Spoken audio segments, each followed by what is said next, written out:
Olá pessoal, tudo bem com vocês? Estamos aqui mais uma vez numa aula de Sociologia e o tema de hoje nós vamos tratar a relação entre o Estado, democracia e religiosidade. Nós já viemos das aulas anteriores falando e discutindo um pouquinho sobre a questão da religião como uma das estruturas, das bases, da sociedade, e hoje nós vamos falar justamente a relação que existe entre a religião e o Estado, ok?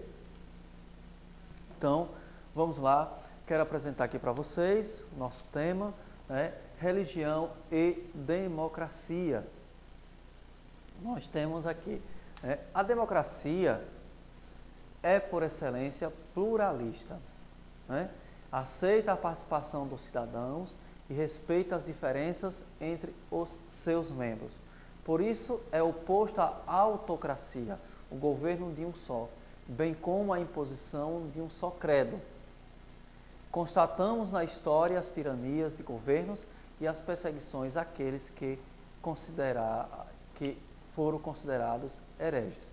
Então, dessa forma, o princípio básico aqui do que nós temos como democracia, é justamente o quê?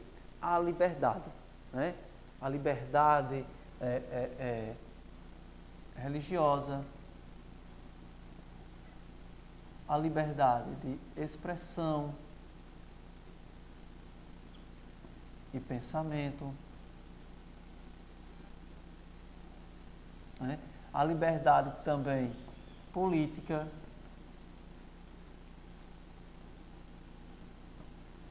cultural e etc. Então, esses são os princípios básicos da democracia, e dentre elas está justamente a questão da religião. Então, a religião também é uma das expressões de liberdades que temos dentro de um Estado, de uma sociedade democrática, dentro de um Estado social de direito, sem que, na verdade, possa o Estado impor também nenhuma forma de pensar ou nenhuma forma de expressão e de crença religiosa. A existência de um Estado laico é importante para a democracia, por manter-se neutro, ou seja, o Estado laico é aquele Estado que preza pela liberdade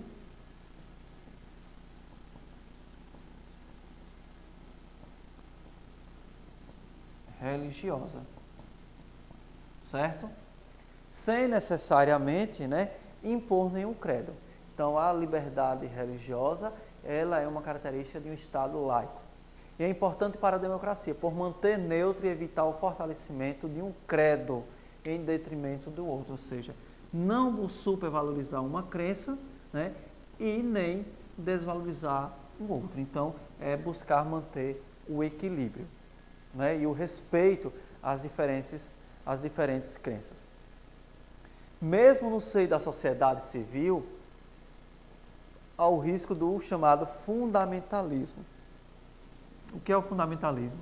É a busca exagerada, exacerbada da imposição de pensamento de uma determinada crença, de uma determinada fé, de um determinado credo. Então, representado por grupos radicais que desejam impor a imposição de uma crença ou de uma verdade. Coloca essa verdade aqui entre aspas, a outros, às vezes por meio da violência. Então, isso é o que caracteriza o fundamentalismo. Então, nós temos aqui três conceitos básicos.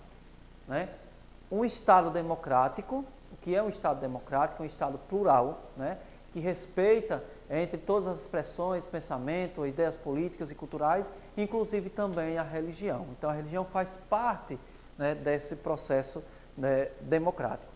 Temos também a ideia e o conceito do Estado laico, que é o Estado que respeita a liberdade religiosa, sem impor necessariamente nenhum credo, nenhuma crença, e que não desvalorize o outro. E também temos o conceito de fundamentalismo, que é a imposição de uma crença, a imposição de uma ideia religiosa, de uma verdade, que às vezes isso acaba gerando também violência, ok? Então vamos lá, como é que isso ocorre? Então, como se deu o surgimento do Estado laico, né? E o que é o laicismo? Vale também destacar, né, o Estado laico, né, e o que é o laicismo. O laicismo, né, quando se deu o surgimento do Estado laico? O laicismo é uma doutrina, né, que defende a religião, em que a religião não deve ter influências nos assuntos do Estado, ou seja, um Estado laico em que ocorre a separação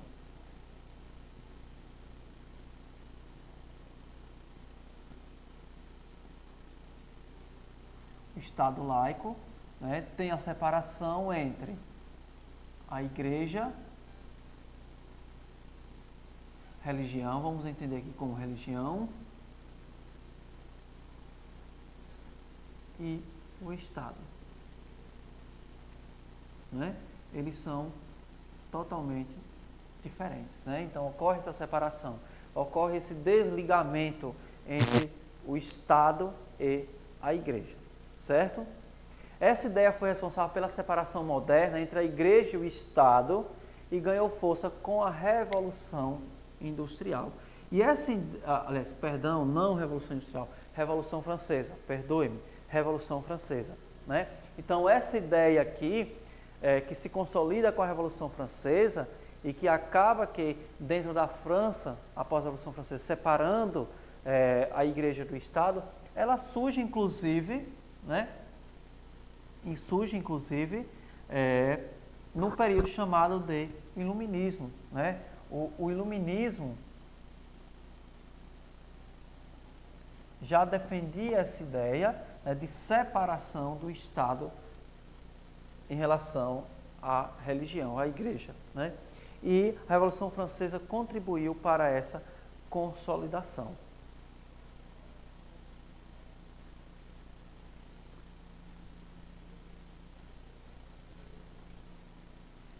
Então, quais foram as principais medidas tomadas, né, a partir da Revolução Francesa,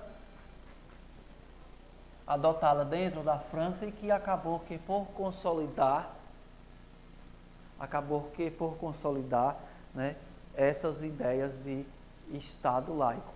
E também influenciou várias outras nações em outras partes do mundo. A Revolução Francesa, como nós já sabemos, ela serviu de influência, né, de construção de novos modelos de estados e nações modernas e contemporâneas. Então, o Estado francês tomou medidas em direção ao laicismo, ou seja, tornou-se laico, né? E essas medidas foram elas. Em 1790, todos os bens da igreja foram nacionalizados, inclusive esse foi um dos fatores que contribuiu para o acirramento, pessoal, da Revolução Francesa, né? Onde o Estado francês e a igreja, eles viviam juntos, eram aliados, né? A igreja era uma extensão do Estado e vice-versa. Então, muitos acordos eram firmados e decididos a partir dos interesses da igreja e do Estado em conjunto. Em 1801, a igreja passou para a tutela do Estado, ou seja, o Estado passa a controlar a igreja. Em 1882, o governo determina que o sistema de ensino público deve ser laico, ou seja, a igreja, né, não teria mais o direito ou o poder de intervir na educação das pessoas. E a educação passa a ser o quê? Uma obrigação do Estado. Isso, lembrando, mais uma vez, reforçando a ideia, isso ocorre logo após, né, se consolida logo após o fim da Revolução Francesa. Outro ponto importante também é justamente em 1905, onde a França se tornou um Estado laico, separando definitivamente o Estado e a Igreja, e garantindo assim a liberdade religiosa, né? A liberdade também filosófica. Então, desta maneira, né, a França oficialmente torna-se um Estado laico, né? Então, a liberdade filosófica de pensamento e religião torna-se uma prática permanente dentro do Estado francês. E em 2004, algo mais recente, entra em vigor uma lei que proíbe vestes e símbolos religiosos em quaisquer estabelecimentos de ensino. Isso, estamos falando da França, né? Mas lembrando que esse modelo, que se iniciou lá, né, no finalzinho do século XVIII, logo após a Revolução Francesa, né, logo após 1789, 1790 em diante, essas mudanças foram ocorrendo gradativamente e que passou a ser base de inspiração para outras nações, outros estados laicos pelo mundo afora. Ok? Lembre, pessoal, não somente a França, outros países também, né, adotaram e adotam o laicismo, né, a prática do modelo laico até os dias de hoje. E quais são as posições do Estado em relação à religião?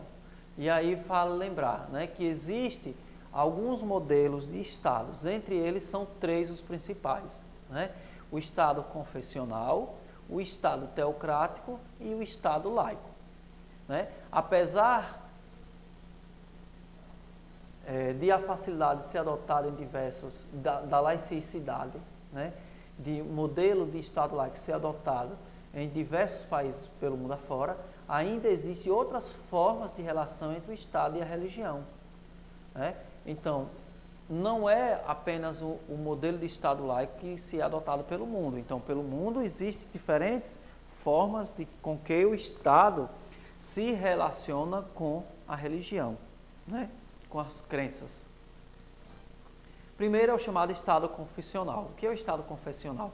Adota oficialmente uma religião, ou mais, né? Existe influência religiosa nas decisões do Estado, mas o poder secular predomina. O que é o poder secular? Né? Entenda aqui como poder secular o poder do Estado, né? O poder do Estado ou governo. Então, apesar de existir influência, né, do poder religioso em algumas decisões do Estado, mas o que deve predominar é o quê?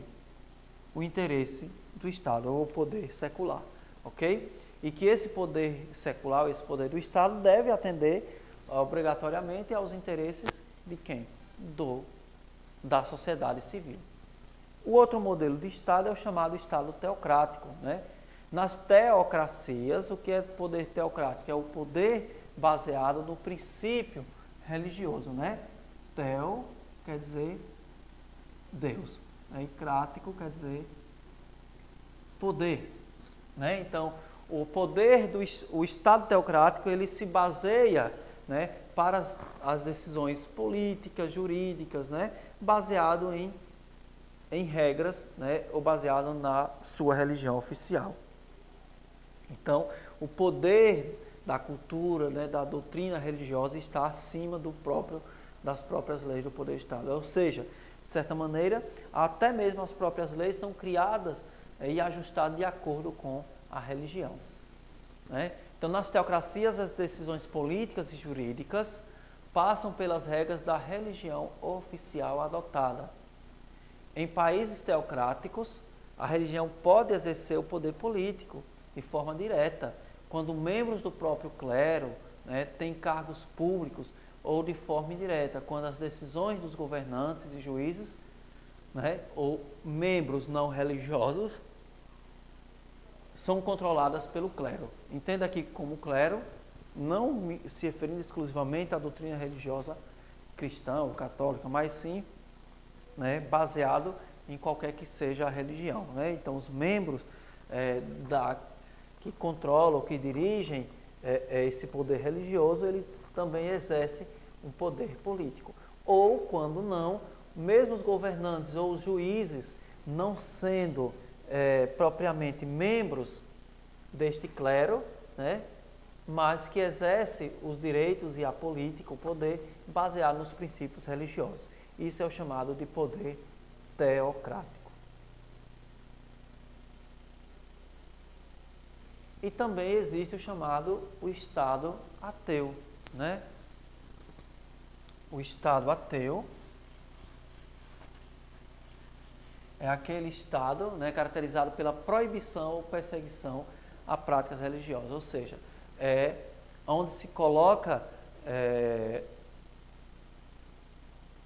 a liberdade, né, da expressão religiosa, ela é livre, né? Todos os cidadãos, cada um dos cidadãos, eles são responsáveis, né? São responsáveis pela sua crença, mas que essa crença deve ser individual e particular, né? E não pode ser manifestada publicamente, né? E que inclusive o próprio Estado ele acaba aqui combatendo, né, as expressões religiosas, aquelas que o cidadão, o indivíduo, insistem em apresentá-las publicamente. Então, o Estado não apenas separa a religião, mas também combate.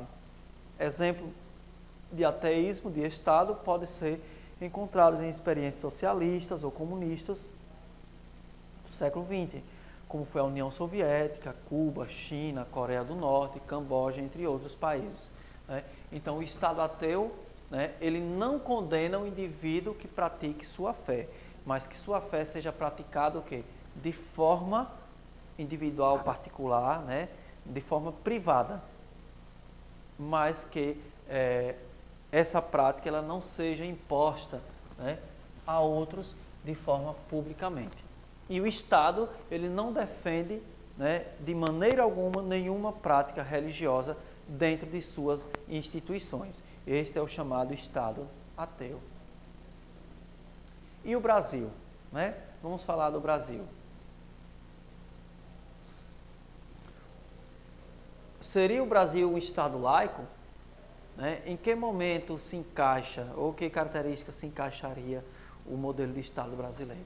Né? O Brasil é o maior país católico do mundo, com estimativa de 127 milhões de fiéis, né? E o que equivale a 65% aproximadamente da população do país. Opa! Onde 10% dos católicos, né, de acordo com o IBGE, 12% são católicos. Mesmo com a maioria católica oficialmente, o Estado brasileiro é considerado um Estado laico, que seria o Estado laico, aquele Estado em que ele prioriza, né, o respeito à liberdade de expressões religiosas. Apesar de que nós sabemos que no Brasil se adota o quê? Uma religião oficial. Então, seria o Brasil um Estado laico ou um Estado confessional? Aquele que assume publicamente, né, ou que direciona publicamente uma determinada religião, mas deixa o cidadão livre para a prática da sua expressão religiosa. E aí colocamos essa dúvida, né? Seria realmente o Brasil um Estado laico ou um Estado confessional? Né? Então, o que é que diz a Constituição Federal de 88? Apesar de citar Deus no seu preâmbulo, né, ou seja, a Constituição inicia o seu texto citando Deus, né, como um exemplo e que coloca o Brasil como Estado laico ao mesmo tempo. Então, nós encontramos aí uma certa contradição. Então, até mesmo a gente pode perceber que existe um certo pragmatismo, né? Alguns dogmas que ainda são preservados. Talvez por questões até mesmo da própria cultura, da sociedade, né? Do povo brasileiro, que por ter uma efervescência religiosa muito grande, principalmente aqueles que são ditos cristãos, de um modo geral, que sempre busca impor ou colocar a sua crença acima até mesmo dos interesses do Estado. Então, nesse trecho, né, no artigo 19, ele coloca Deus, né, como exemplo e como referência para a elaboração dessa nova Constituição, ou para a elaboração de um novo modelo de sociedade, né, porque nós lembramos aí, por que um novo modelo de sociedade no Brasil a partir de 88? Porque o Brasil havia recém saído de uma ditadura. Então, a elaboração de uma nova Constituição, né, a Constituição de 88, serviu de base e de modelo para a reconstrução da sociedade brasileira. E, ao mesmo tempo em que a Constituição, dentro do texto da Constituição, se defende uma ideia ou uma crença religiosa, que é o cristianismo, também no artigo 5º, né, no inciso 6º, coloca que todo indivíduo ele é livre para expressar a sua crença. E aí eu trouxe aqui para vocês uma imagem que representa muito bem essa contradição, né, que é justamente, aqui temos uma imagem do salão do STF, onde acima, né, da cabeça dos ministros está fixado, né, e nós encontramos isso facilmente na maioria das repartições públicas, né, a presença de uma imagem cristã, de um crucifixo, né, nessas repartições. Então levamos, né, a dúvida de que seria realmente o Brasil um Estado efetivamente laico, ou será que por meio dessas simples expressões ou por meio do modelo de um Estado, talvez um Estado confessional, né, que resolve adotar uma fé ou uma crença, mesmo não impondo, mesmo respeitando as demais liberdades religiosas, mas será que não existe essa imposição, de certa maneira, né, de forma subliminar? E aqui fica a polêmica, o caso dos crucifixos em repartições públicas, né? Então, apresento aqui para vocês essa discussão. E ainda seguindo aqui, né, essas discussões mais recentes, mais atuais, onde ministros do STF também a discussão, a polêmica das chamadas bancadas religiosas, né, dentro do governo e até mesmo dentro da Câmara dos Deputados e do Senado. Em 2012, o ministro do Supremo Federal, Marco Aurélio, colocou, né, que os dogmas de fé não podem determinar o conteúdo dos atos estatais. E aí cita como exemplo até mesmo a questão do aborto, né, e em especial de anencéfalos, são crianças ou, na verdade, são fetos que se desenvolvem sem cérebros, né? Então, aonde em casos especiais como esses, ou aonde pudesse colocar em risco a vida da própria mãe, seria permitido, né, o aborto. E aí entra a discussão religiosa por trás de tudo isso, né?